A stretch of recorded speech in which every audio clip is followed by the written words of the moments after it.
What is up, guys? It's Austin here, back at ya. I'm just getting over the flu and I'm back outside in the 20-degree weather, so that's good. In this video, I'm going to go over kind of my procedures and what I do before every ride to make sure the Renegade is ready to ride. I believe you should do this for any, quad, or it'll apply to some parts will apply to like motorcycles if you ride them, or just dirt bikes. You should always go over your bike before you take it out on a ride. Just make sure everything's good, tight, ready to go, so you don't break anything or possibly danger yourself.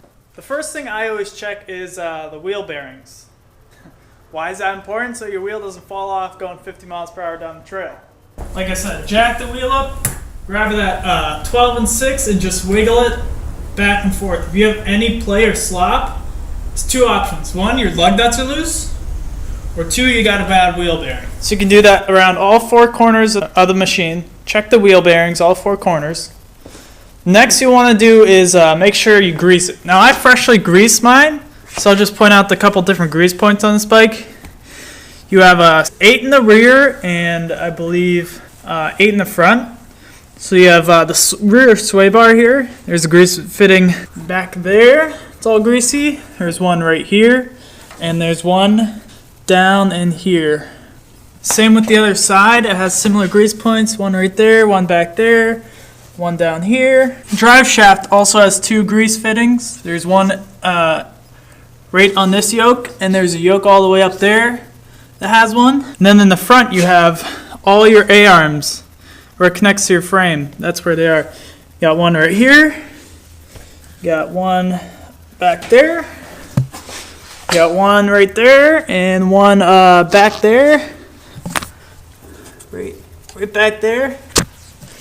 At about 2,500 miles, I put garage product bushings on my Renegade.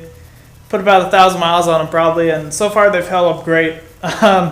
They're so tight. The front still don't take grease because they're so tight, even after 1,000 miles. It's amazing. These bushings are so much of an upgrade compared to the OEM ones. A lot stronger. When you put them in, the machine feels totally different. But I highly recommend those. Right there, garage products. Good brand to go with. Another thing you want to check is your tie rods and tie rod ends. All you have to do that is put your hand on the tie rod, give it a good up and down. Mine has a little play in it. I'm kind of expecting that at 3,500 miles. Nothing I'm worried about right now. But if it does have a lot of play in it, you'll want to replace those as soon as possible, or you're going to lose steering going down the trail. Yeah, so other side, we'll just give it a wiggle. Yeah, that's tight. That's good. Another thing you want to check is your oil. Just take the dipstick here, pull it out. I already checked it. Mine's golden, but make sure your oil's at the level it should be. There's 2 marks on the dipstick where it should be between, and I always check my lug nuts because I've had a couple of tires fall off on me while I was doing some wheeling, and that's never fun. I also like to make sure my steering's tight, so I just grab the steering bars and wiggle them back and forth, check for any play.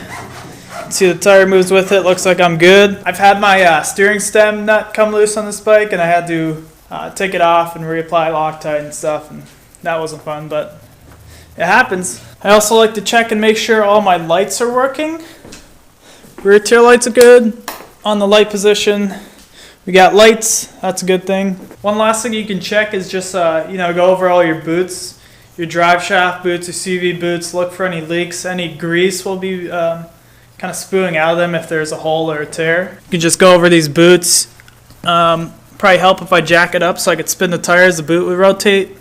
But these all look good. There's no grease on them, no grease. Check your front drive shaft boots. I know I've had one of these dry rot on me. These boots here. Dry rots and cracks. Eventually you have to replace it. You can check your seals. My diff seal. If it's leaking, you'll know it's all wet and damp. Mine looks good. But yeah, just like that, in about 5-10 minutes, you can go over the whole bike. Check your bearings. You put some fresh grease in her. She's ready to ride. That way you'll be good when you get on the trails. You won't have to worry about anything. You'll be good. I usually do this before any big ride. I definitely will do it. I'll go over the whole bike. I'm telling you, it takes 10 minutes. You'll want to do it.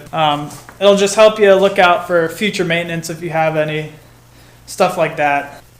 This thing's ready to be ridden now that I went over it. So, yeah, that'll have to do it for today's video. Hopefully spring's coming soon so we can get out, do some ripping. Get rid of these stupid small winter tires that are on my truck. Yeah, that's terrible.